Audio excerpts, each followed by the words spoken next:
today will be performing the cutting of Charlotte's Web by PVBS.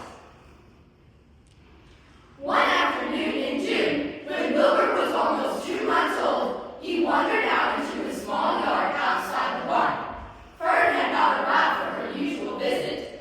Wilbur stood in the sun, feeling lonely and bored. There's never anything to do around here, He thought. He walked slowly to his tree trunk and sniffed to see if anything had been overlooked at lunch.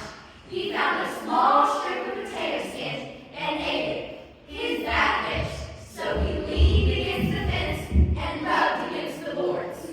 When he tired of this, he walked indoors, climbed to the top of the manure pile, and sat down. He didn't feel like going to sleep. He didn't feel like digging. He was tired of standing still, tired of lying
Run downhill. Suggested the cows. Run towards me! Yelled the gander. Run uphill! Cried the sheep. Twist and twist! Honked the goose. Jumping down! Said the rooster. Look out for Lurby.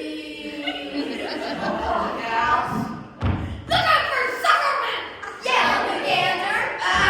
Watch out for the dog! Listen to me! Listen to me! Screamed the goose. Poor Wilbur was dazed and frightened by this hullabaloo. He didn't like being the center of all this fuss. He tried to follow the instructions his friends were giving him, but he couldn't run downhill and uphill at the same time. And he couldn't turn and twist when he was jumping and dancing. And he was trying so hard he could barely see anything that was happening. After all, Wilbur was a very young pig, not much more than a baby, really. He wished Fern were there to take him in her arms and comfort him. When he looked up and saw Mr. Zuckerman standing quite close to him, holding a pail of warm slops, he felt relieved. He lifted his nose and sniffed. The smell was delicious. Warm milk, potato skins, wheat middlings, Kellogg's cornflakes, and a popover left from the Zuckerman's breakfast. Pig. Said Mr. Zuckerman, tapping the pail. Pig. Wilbur took a step toward the pail. No, you pail trick, Wilbur. Don't fall for it. He's trying to lure you back into captivity. He's a pill to your stomach. Wilbur didn't care. The food smelled appetizing. He took another step toward the pail. Pig. Said Mr. Zuckerman in a kind voice, and began walking slowly toward the barnyard, looking all about him innocently, as if he didn't know that a little pig was following along behind him. You'll be sorry, cried the goose. Wilbur didn't care. He kept walking toward the pail of slops. You miss your freedom, honked the goose. An hour of freedom's worth a barrel of slops. Wilbur didn't care. When Mr. Zuckerman reached the pig pen, he climbed over the fence and poured the slops into the trough. Then he pulled the loose board away from the fence so that there was a wide hole for Wilbur to walk through. Reconsider, cried the goose. Wilbur paid no attention. He stepped through the fence into his yard. He walked to the trough and took a long drink of slops, sucking in the milk hungrily and chewing the popover. It was good to be home again. While Wilbur ate, Lurby fetched a hammer and some 8-penny nails and nailed the board in place. Then he and Mr. Zuckerman leaned lazily on the fence, and Mr. Zuckerman scratched over his back with a stick. He's trying to pay. Said Lurby. Yes, you make a good pig. Said Mr. Zuckerman. Wilbur heard the words of praise. He felt the warm milk inside his stomach. He felt the pleasant rubbing of the stick along his itchy back. He felt peaceful and happy